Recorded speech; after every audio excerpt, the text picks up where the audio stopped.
सबसे पहले बात राजधानी लखनऊ की। यहां सबसे प्रसिद्ध अलीगंज के हनुमान मंदिर में एक चिट्ठी आती है, हड़कंप मच जाता है और इस लेटर के जरिए लखनऊ के कई और प्रमुख स्थानों में भी धमकी दी जाती है कि वहां भी धमाके किए जाएंगे।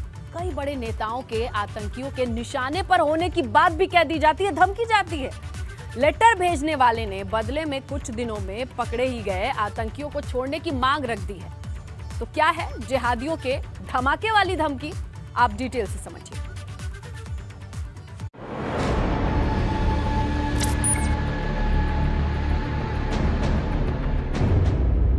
आतंकियों की बम से उड़ाने की धमकी।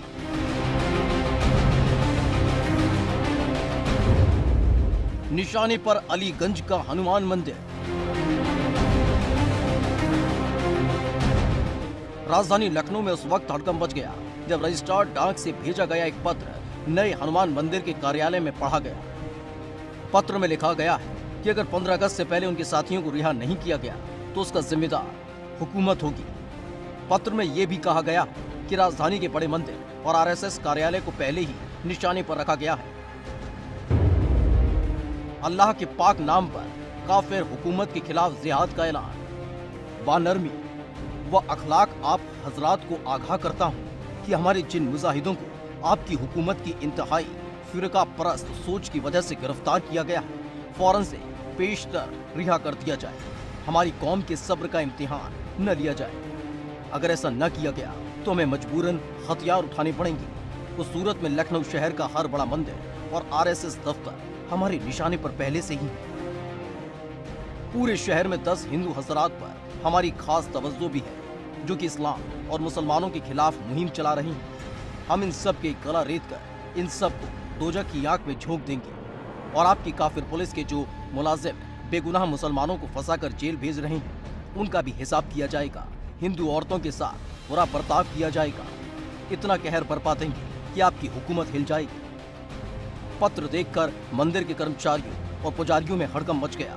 आनन फानन में अलीगंज पुलिस को पत्र की सूचना दी गई, जिसके बाद मंदिर प्रांगण की सुरक्षा व्यवस्था बढ़ा दी गई है। मंदिर के कर्मचारी ने बताया कि त्रिवेणी नगर के उपडाक से भेजे गए धमकी भरे पत्र में जोगिंदर सिंह का नाम दर्ज है और पता खदरा थाना हुसैनगंज अंकित है, जिसके बाद मंदिर के सभी सीसीटीवी पर निगाह रखी जा रही है। हमारे मंदिर कार्यालय में, मंदिर जो कार्यालय है उस कार्यालय में एक पत्र आया हुआ है परसों शाम को डाक के द्वारा। उससे हमको भी जानकारी मिली हम लोगों को कि उसमें जिहादियों ने कुछ अपशब्द भाषा का प्रयोग करके और ऐसा उन्होंने बताया है कि हमारे जो पकड़े गए हैं 2 लोग आतंकवादी उनको छोड़ दिया जाए, नहीं तो हम ये करेंगे वो करेंगे, ऐसी भाषा का उन्होंने उसमें इस्तेमाल किया है।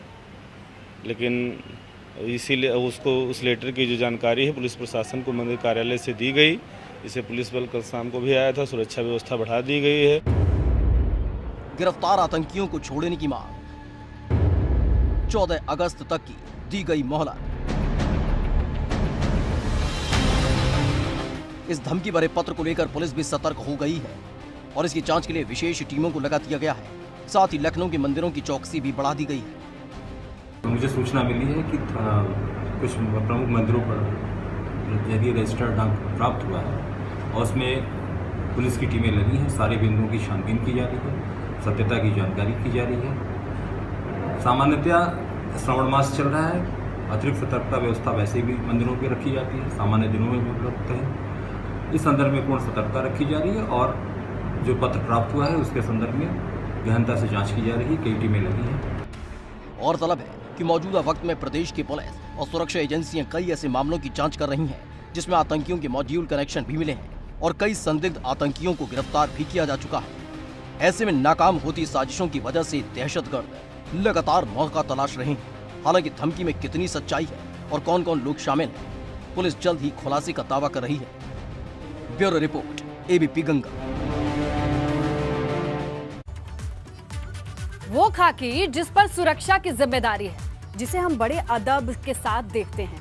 महिलाएं सोचती हैं कि यहां से हमें सुरक्षा मिलनी है क्योंकि वहीं से महिला सुरक्षा का वादा और दावा किया जाता है। लेकिन क्या हो जब इसी खाकी से किसी के ऊपर ऐसा आरोप लगे कि आप सोचने पर मजबूर हो जाएं कि अब हमें सुरक्षा देगा कौन। एक सीनियर आईपीएस पे जो आरोप लगे हैं, कम से कम यही कहानी बयां करते हैं। देखिए।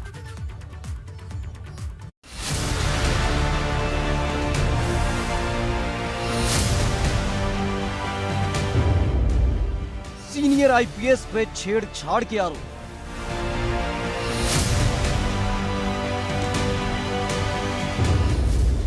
एक ट्वीट ने मचाई महकमे में खलबली।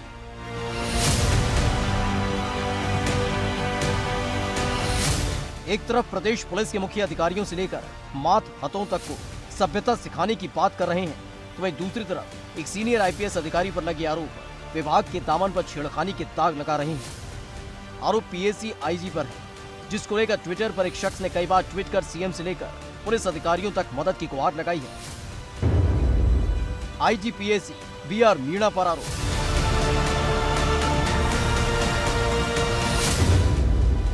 लड़की के पिता ने ट्विटर पर की शिकायत।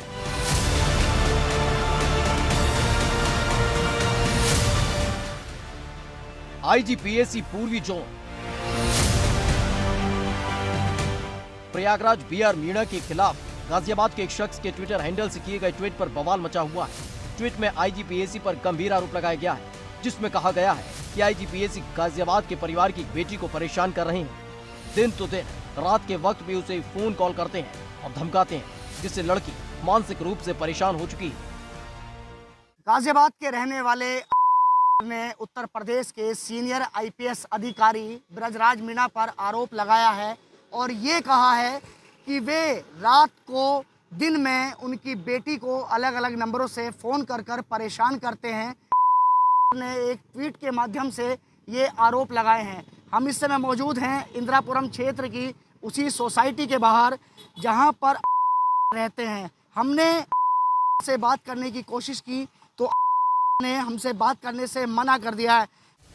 शिकायतकर्ता ने ट्विटर पर की पोस्ट के जरिए शिकायत की है कि आईजी पीएसी ब्रजलाल मीणा उनकी बेटी को देर रात अपने घर पर बुलाते हैं। साथ ही अलग अलग नंबरों से फोन कर धमकाने का भी आरोप लगाया।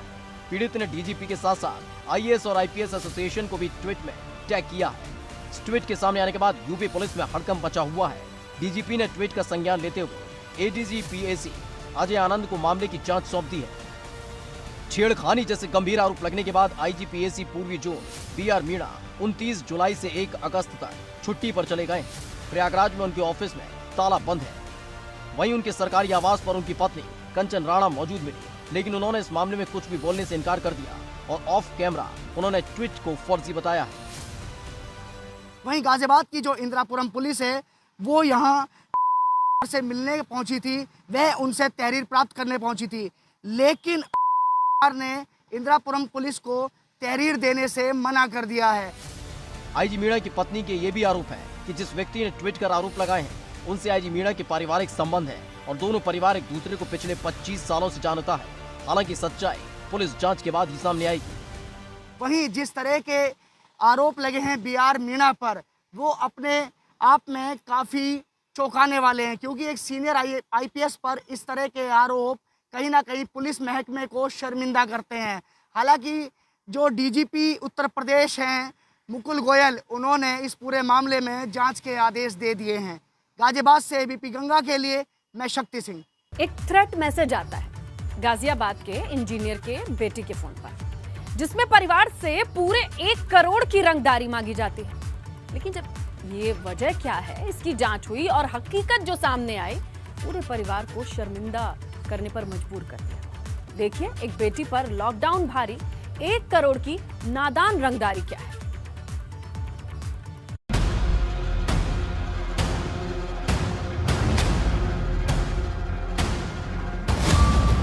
इंजीनियर से मांगी गई 1 करोड़ की रंगदारी।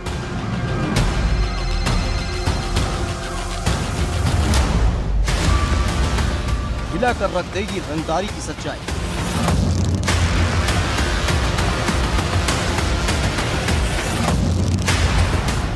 गाजियाबाद के साहिवाद इलाके में रहने वाले एक इंजीनियर ने पिछले दिनों फोन के जरिए 1 करोड़ की रंगदारी मांगे जाने की शिकायत दर्ज कराई थी, जिसके बाद बीते सोमवार को पुलिस ने केस दर्ज कर मामले की जांच शुरू कर दी। पीड़ित परिवार ने शिकायत में व्हाट्सएप हैक कर उसके स्टेटस के जरिए रंगदारी मांगे जाने की शिकायत की थी। पुलिस अभी जांच ही कर रही थी कि एक चौंकाने वाली हकीकत सामने आई, जिसने परिवार के पैरों तले जमीन खिसका दी। देखिए, साहिबाबाद थाने में एक शिकायत प्राप्त हुई थी। एक व्यक्ति ने शिकायत दी थी कि उनके मोबाइल नंबरों पे बिना उनके सेव किया, बिना उनके लगाए कई स्टेटस अपडेट हो रहे हैं। दरअसल परिवार की बेटी के व्हाट्सएप स्टेटस पर रंगदारी मांगे जाने वाले मैसेज लिखे हुए थे, जिसमें 1 करोड़ की रंगदारी की मांग की गई थी। इतना ही नहीं, परिवार को धमकी भी दी गई थी कि अगर रंगदारी नहीं दी तो उनके बेटे की हत्या कर दी जाएगी और बेटी के साथ भी गलत होगा, जिससे पूरा परिवार दहशत में आ गया था। नादानी बन गई परिवार के लिए मुश्किल। नाबालिग बेटी ने खेला रंगदारी वाला गेम। पुलिस की साइबर सेल टीम ने जब पीड़ित परिवार की बेटी से उसके मोबाइल के बारे में जानकारी जुटानी चाहिए तो बेटी डर गई और उसने जो खुलासे किए उसने सभी को हैरान कर दिया। दरअसल परिवार की बेटी पढ़ाई में थोड़ी कमजोर थी, जिसके लिए उसे ऑनलाइन क्लासेस ज्वाइन कराने के लिए परिजनों ने कुछ दिन पहले एक मोबाइल खरीद कर दिया था। लॉकडाउन की वजह से छात्रा को घर से बाहर निकलने नहीं दिया जा रहा था और इसी गुस्से में उसने धमकी भरे स्टेटस व्हाट्सएप पर लगा दिया, जिस पर परिजनों ने डांटा भी तो उसने कहानी बनाकर व्हाट्सएप हैक होने की बात कही। व्हाट्सएप हैक के जरिए ऐसे थ्रेट स्टेटस लगाए जाने के आरोप लगाए, जिससे परिवार डर गया और पुलिस से शिकायत कर दी। साइबर सेल टीम ने एक्टिव हुई तो उसके बाद से जब जांच पड़ताल की गई तो जांच पड़ताल के बाद सामने आया कि परिवार की मीडिया द्वारा ये स्टेटस सारे लगाए गए थे और उसके आधार पे संबंधित थाने को अवगत करा दिया गया। जो भी नियमानुसार विधिक कार्रवाई है उसमें की जाए। अब बातचीत में जो भी सामने आया है कि लड़की ने भूलवश जो है या अज्ञानतावश ये सारी चीज़ें की थी और परिजनों द्वारा और जो संबंधित गार्जियन है और पुलिस द्वारा भी काउंसलिंग की गई है ताकि भविष्य में ऐसी घटनाओं से रोका जा सके। ये कोई पहला मामला नहीं है जब बच्चे की गलत हरकत ने परिवार को मुश्किल में डाला है, बल्कि इससे पहले भी कई ऐसे मामले सामने आ चुके हैं, जिसमें से एक मामला गाजियाबाद का ही था।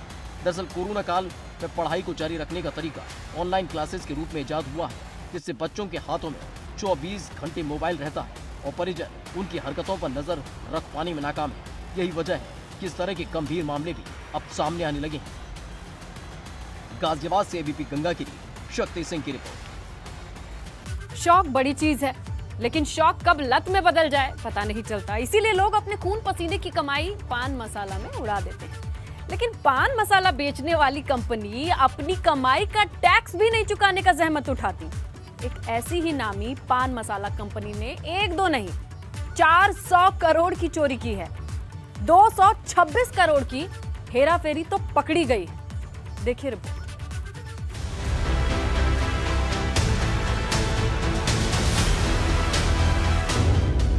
पान मसाला कारोबारी पर शिकंजा।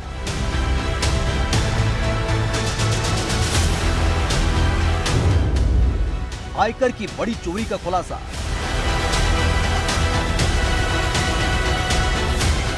आयकर विभाग ने पान मसाला बनाने वाली कंपनी एनएसके ग्रुप के कानपुर, दिल्ली, गाजियाबाद, नोएडा समेत करीब 19 ठिकानों पर बुधवार को छापेमारी की थी। छापेमारी के बाद जारी जांच में कई चौंकाने वाले खुलासे हुए हैं, जिसमें सबसे बड़ी टैक्स चोरी शामिल है। अभी तक की जांच में 400 करोड़ की टैक्स चोरी का मामला सामने आया है। 400 करोड़ की इनकम टैक्स चोरी।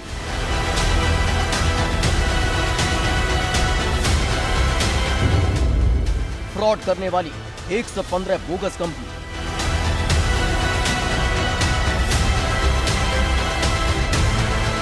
पान मसाला बनाने वाली एनएसके ग्रुप कानपुर का है। अभी तक की जांच में इसकी 115 बोगस कंपनियों का नाम सामने आ चुका है, जिनके जरिए ग्रुप ने करीब 400 करोड़ की टैक्स चोरी महज 3 सालों में की है। तमाम गड़बड़ियां मिली हैं, तमाम धांधली मिली है। इनकम टैक्स की टीमों ने 5 शहरों का रुख किया था। 2 दिन ये रेड चली। नोएडा में, गाजियाबाद में, कानपुर में, दिल्ली में, कोलकाता में इनकम टैक्स की कई टीमें थीं। 31 ठिकानों पर यह छापेमारी की गई, जिसके बाद 115 बोगस कंपनियां सामने आईं और 34 बैंक खाते सामने आए, जिनमें लाखों करोड़ों रुपए का फर्जीवाड़ा किया जा रहा था, इधर से उधर किया जा रहा था।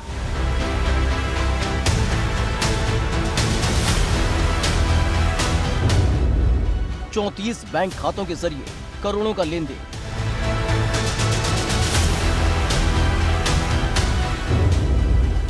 $7 किलो सोना और 52 लाख रुपए नकद बरामद।